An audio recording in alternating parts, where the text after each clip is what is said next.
For 400 years, the story of the Roanoke colony had only two endings.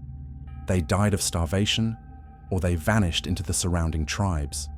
But what if the truth is far stranger? What if the cryptic word they left behind wasn't a clue, but an invitation? They weren't just running from a world they knew. They were running towards one we have forgotten. The greatest mystery in American history isn't what happened to the colonists, but what they chose to become. The air on Roanoke Island is a heavy, wet blanket, thick with the ghosts of summer and the drone of cicadas that has not changed in 400 years. In this oppressive heat, Dr. Elena Navarro knelt in the dark, rich soil, her brush moving with a surgeon's precision, whisking away the dust of centuries from a rotted post hole. This was the hallowed ground of American history's most profound mystery. The place where 117 men, women, and children vanished from the face of the earth, leaving behind only a single cryptic word carved into a post: CROATOAN. For decades, the science of archaeology had offered only two bleak, unsatisfying answers. They either died, Elena said, not looking up from her work, speaking to a junior colleague sweating beside her, of disease, starvation, or conflict. Or they were absorbed, assimilated so completely into the local CROATOAN tribe that their English identity was erased from the record. The colleague nodded. They were the same two theories every student learned, the same two dead ends every expedition had run into. Elena stood up, brushing the dirt from her knees, her frustration a tangible thing in the humid air. The problem is, she continued, her gaze sweeping over the painfully familiar dig site, that neither theory accounts for the complete lack of evidence. No mass grave, no definitive English DNA markers in the local tribes. It's a story with no final chapter. She was a scientist who believed in evidence, and the Lost Colony of Roanoke offered nothing but a stubborn 400-year-old silence. Eleanor's frustration had led her here, to an overgrown field a mile inland from the primary settlement. Here, the methodical scrape of trowels was replaced by the low electronic hum of a ground-penetrating radar unit. Ben Carter, her lead technician, pushed the GPR cart in slow, precise lines across the uneven ground. He was a man who trusted data, and the GPR monitor in front of him was showing him nothing but the mundane geology of the island: tree roots, rocks, and layers of unremarkable soil. "Anything yet?" Elena called out. "Just more of nothing," Ben replied, his skepticism barely concealed. "You sure about this spot, Elena? The archives are pretty clear the settlement never extended this far." "The English archives are clear," Elena corrected him. "But I found a reference in an old Spanish naval chart from the 1590s.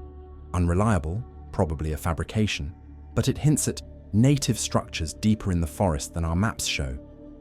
She was working on what she called a controlled hunch. A hunch is not a scientific tool. It is an impulse, a whisper of intuition. But Eleanor had learned that sometimes the greatest discoveries are made by listening to the data everyone else has dismissed as noise. Ben, a man who dealt in the hard certainties of radar waves and soil density, was not convinced.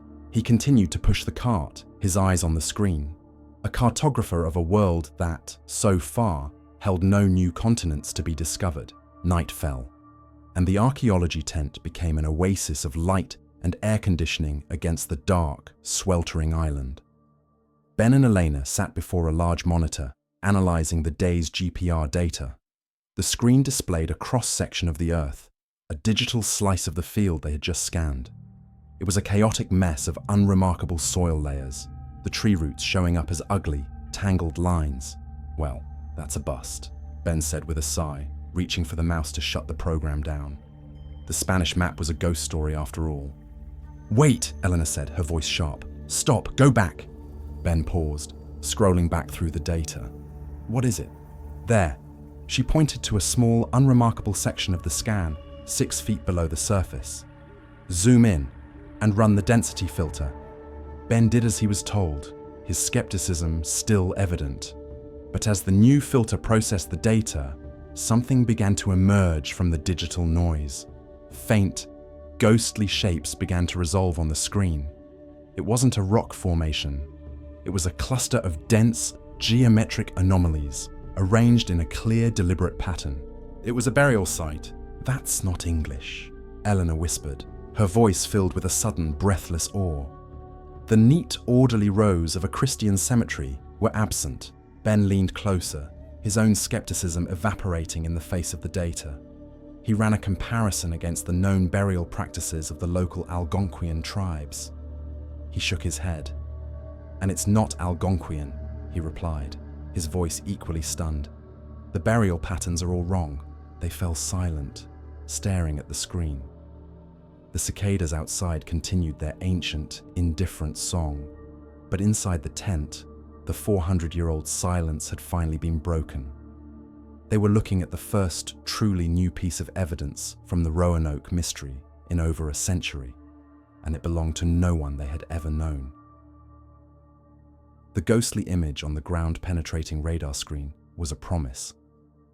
It was the first new question to be asked of the Roanoke mystery in 100 years, and Dr. Elena Navarro was determined to get an answer. But new questions are often seen as a threat to old answers. Elena sat in her sweltering field office, the GPR data displayed on her laptop. On the screen, patched in via a grainy video call, was Dr. Marcus Thorne, the foremost historian on the Roanoke colony and the unassailable voice of the academic establishment.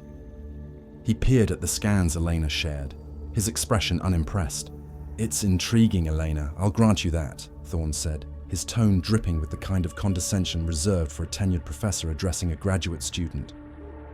"But it's most likely a misidentified Algonquian offshoot, perhaps a temporary fishing camp, or just as likely, a natural iron deposit giving you a false reading." "Marcus, the patterns are deliberate," Elena insisted, trying to keep the frustration out of her voice. "They're geometric.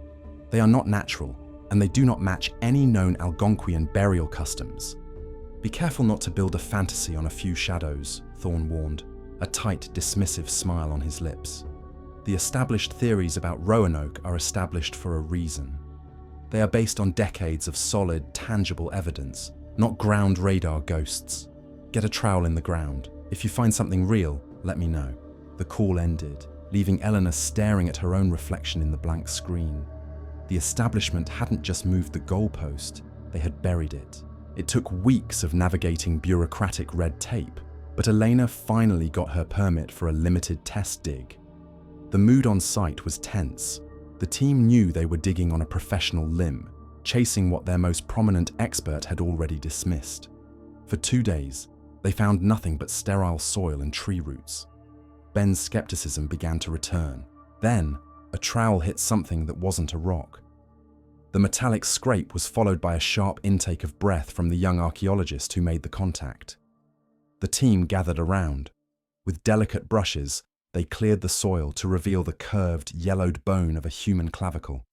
A wave of collective, breathless relief washed over the team. It was a burial site. The ghosts on the radar were real. A few hours later, they unearthed their first artifact. Ben Carter lifted a small, nearly intact clay pot from the earth. He examined it with an expert eye. "The clay is local. The firing technique is Algonquian style," he announced. Then he paused, turning the pot over in his hands. "But look at the etching. That cross-hatching pattern around the rim. That's classic English Tudor."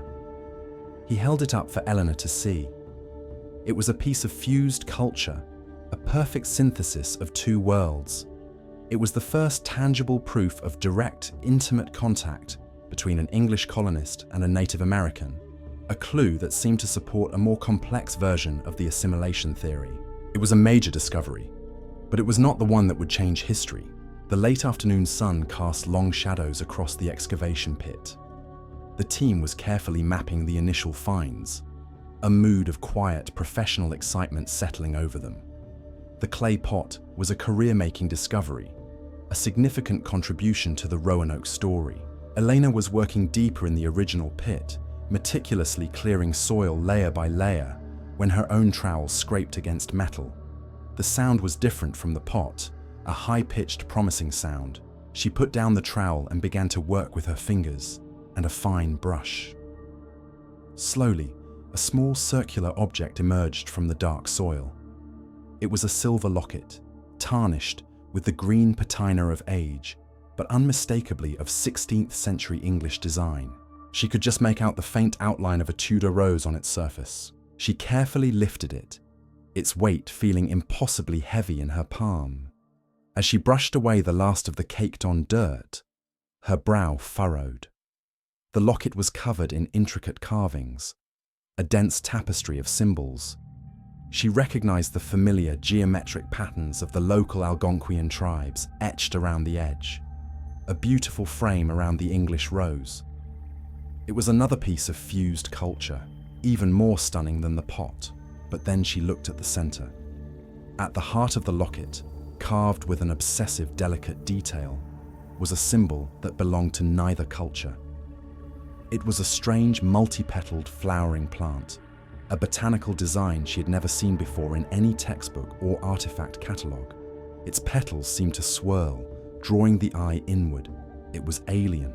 It was a third voice in a conversation that was only supposed to have two.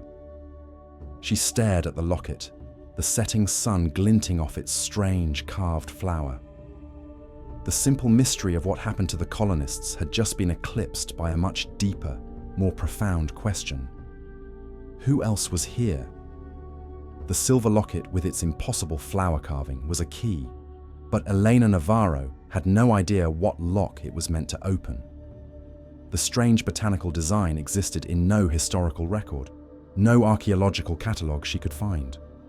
The known worlds of the English colonists and the Algonquian tribes had no place for it. So, she was forced to look for an unknown world. Her search led her to the dusty, quiet archives of a small local museum, a place of community memory far from the grand halls of academia. She was there to meet Sam Pierce, a local historian and an elder of the Lumbee tribe, a people who carry the blood and the stories of the CROATOAN. He was a quiet, thoughtful man in his 50s, with eyes that seemed to hold a deep, patient knowledge. Elena sat opposite him at a long oak table and slid a high-resolution photograph of the locket's carving across to him. Sam picked it up, his expression unreadable. He stared at the strange, swirling petals of the flower for a long time, a flicker of something ancient and somber in his eyes. "There are stories," he said at last, his voice a low, careful murmur. "Forbidden stories, mostly. The kind the children are told not to listen to." He traced the outline of the flower with his finger. "Our elders spoke of the people of the vine, a tribe that was here before our ancestors were, and before the English came. They kept to themselves, deep in the cypress swamps. They were not like us. They were other." "What happened to them?" Elena asked, leaning forward, captivated. "No one knows," Sam said, his gaze still on the photograph. "They vanished from the stories long ago, but it was said they worshipped a flower, the moon flower. They believed it was a piece of the sky that had fallen to earth. They said it let them speak to the spirits, to see the world behind the world." He looked up at Elena, his expression grave. "They said it was a powerful medicine and a powerful poison." He pushed the photo back to her. "That is all I know." News of Elena's consultation traveled fast. A few days later, she was in her field tent, staring at her laptop screen on another video call with Dr. Marcus Thorne. His face was a tight mask of academic fury. "Dr. Navarro," he began, his voice dripping with condescension, "I have been made aware of your new line of inquiry. Am I to understand that you are now basing your professional research on the campfire stories of a local tribe?" "It's called oral history, Marcus," Elena countered, trying to keep her own voice steady. "And it's a valid source of ethnographic data." "It is mythology!" Thorne snapped, his composure cracking. "This is precisely the kind of sensationalism I warned you about. You have a few anomalous artifacts, and instead of proceeding with caution, you have leapt into a world of magic flowers and spirit talk. You are abandoning archaeology for fantasy." The call ended abruptly, leaving Elena staring at the screen. The academic community, Thorne's community, was closing ranks. She was an outcast, a heretic chasing a ghost story. Thorne was right about one thing. A story was not enough. She needed proof. She needed to know if the moonflower was real.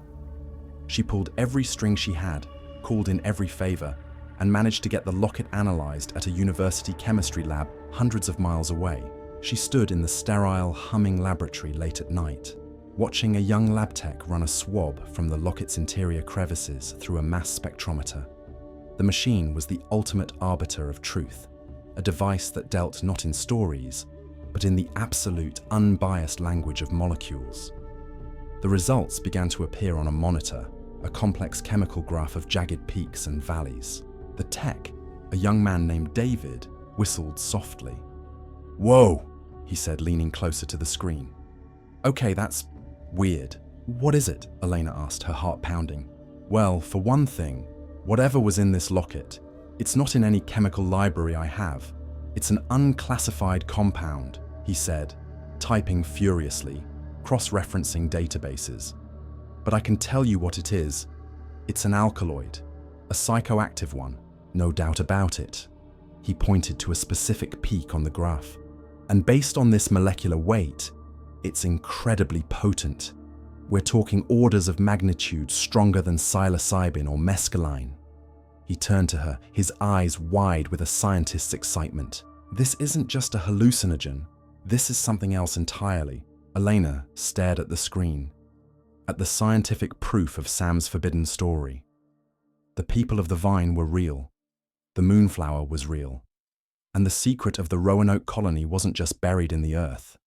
It was hidden in a world of visions, of powerful, mind-altering chemistry, a world she was only just beginning to comprehend.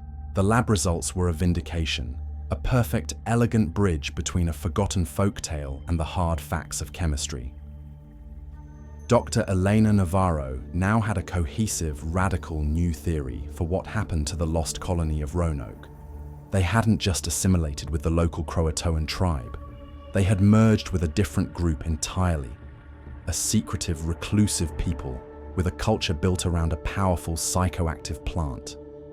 Armed with her GPR scans, the fused artifacts, and the chemical analysis of the moonflower, she took her findings to a small but influential academic conference. She stood at the podium, presenting her evidence with a clear, confident voice.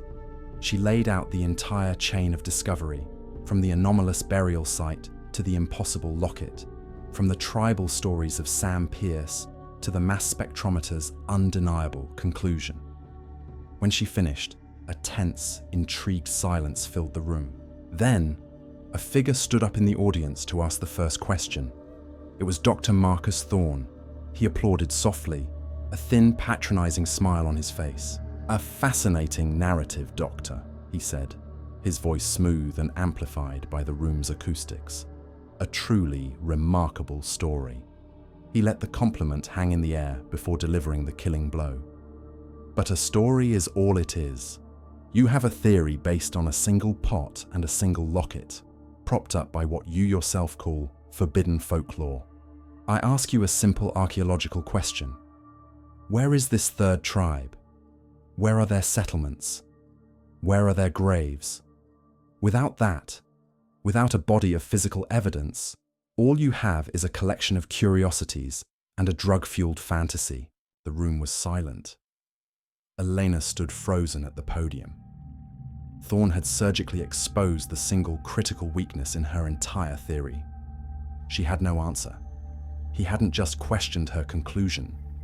He had undermined her entire methodology. In the cold, rational world of academic archaeology, he had won. The return to Roanoke Island felt like a funeral procession. The energy and excitement of the past few weeks had evaporated, replaced by a grim, dejected silence. Thorne's attack at the conference had been brutally effective. A call from the university that morning had confirmed their worst fears. Their funding was being put under review, which was a polite way of saying it was about to be cut off. That night, Elena sat in the archaeology tent, staring at the map of the dig site tacked to a corkboard, feeling the crushing weight of failure. Ben Carter sat at his computer, unable to let the puzzle go.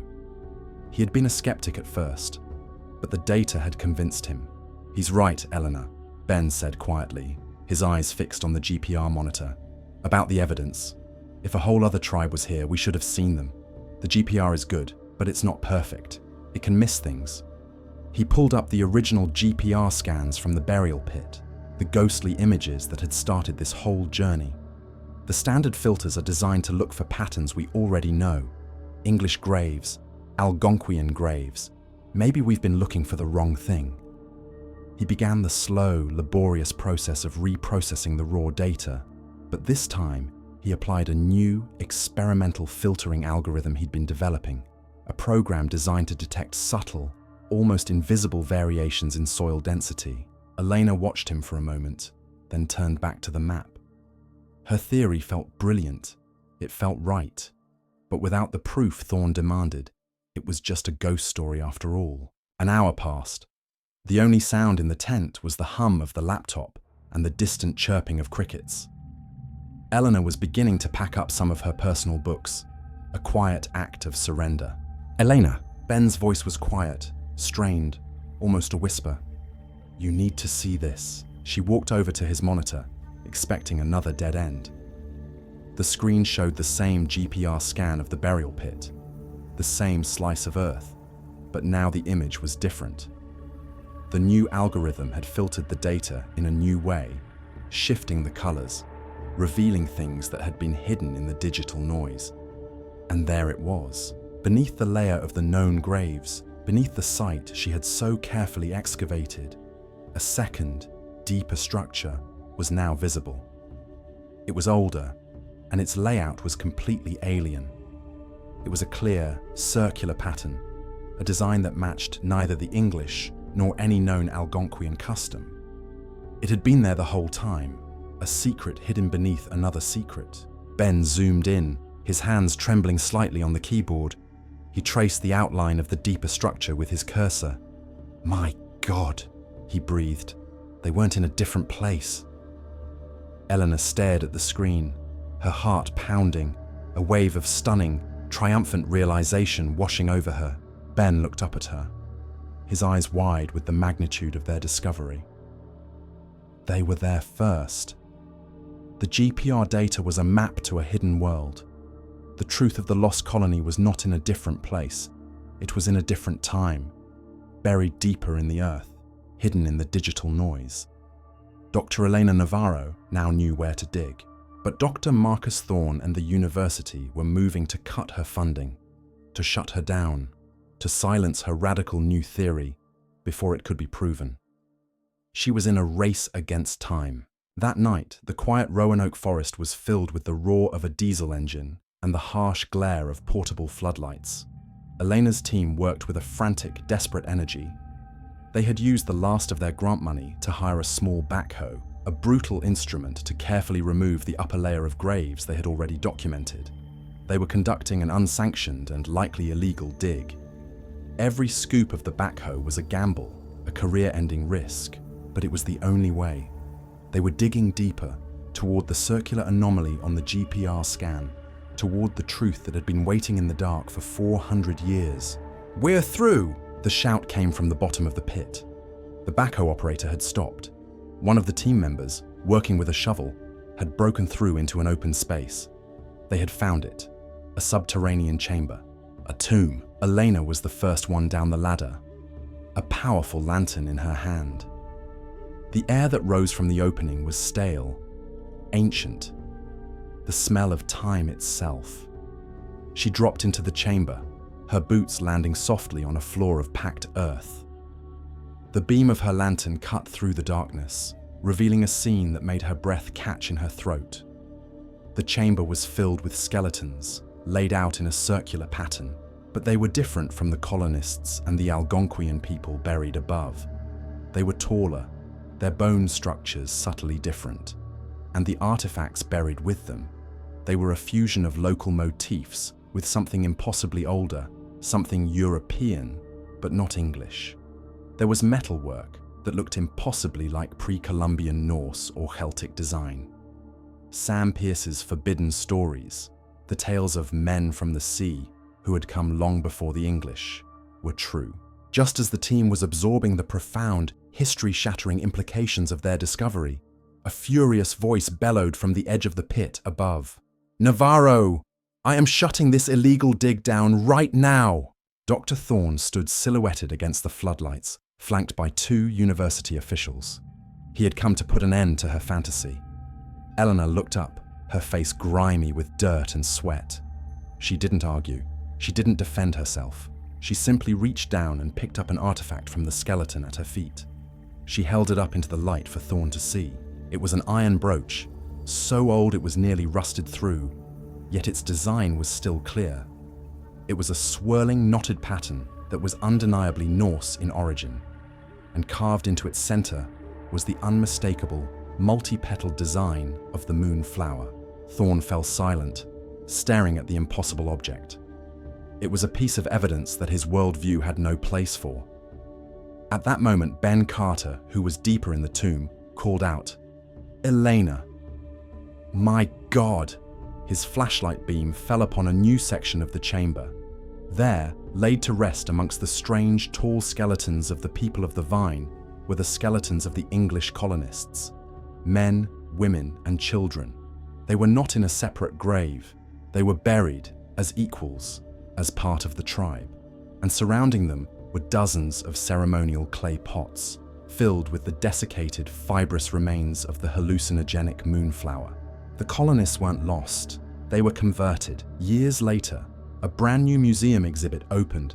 The centerpiece was a stunning, climate-controlled display case containing the fused artifacts: the English locket with the flower carving, the Norse brooch with the same flower, the native pot with the Tudor etching.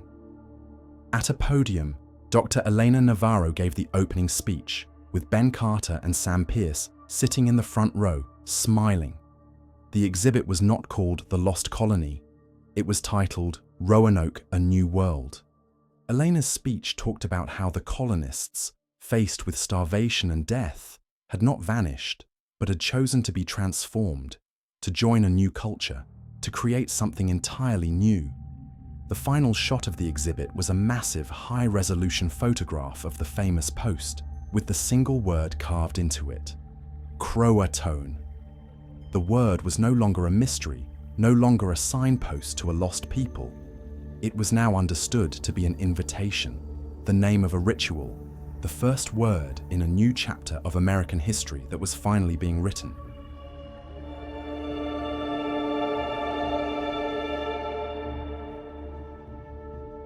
What do we really consider to be evidence? Our modern world runs on data we can see and measure: peer-reviewed papers, lab results, tangible artifacts. This is the language of truth. But the story of Roanoke we just heard presents a fascinating challenge to that idea. On one side, you have Dr. Thorne, the voice of the scientific establishment. He demands hard proof, dismissing tribal stories as mythology and fantasy. And from a purely academic standpoint, he's not wrong. Skepticism is the engine of science. But on the other side is Dr. Navarro, whose every breakthrough comes from trusting the data everyone else dismissed as noise. A questionable Spanish map, a forbidden piece of folklore. The story seems to argue that the oral history of the Lumbee people wasn't just a campfire tale. It was a different kind of archive, a preserved memory that held the key to the entire mystery. The magic flower was superstition, right up until the moment a mass spectrometer proved it was a powerful, reality-altering chemical. It makes you wonder about the limits of our own understanding. Science is an essential tool for seeing the world, but is it the only one? So I want to ask you, when have you trusted a story or a piece of intuition over the official explanation, and what did you discover?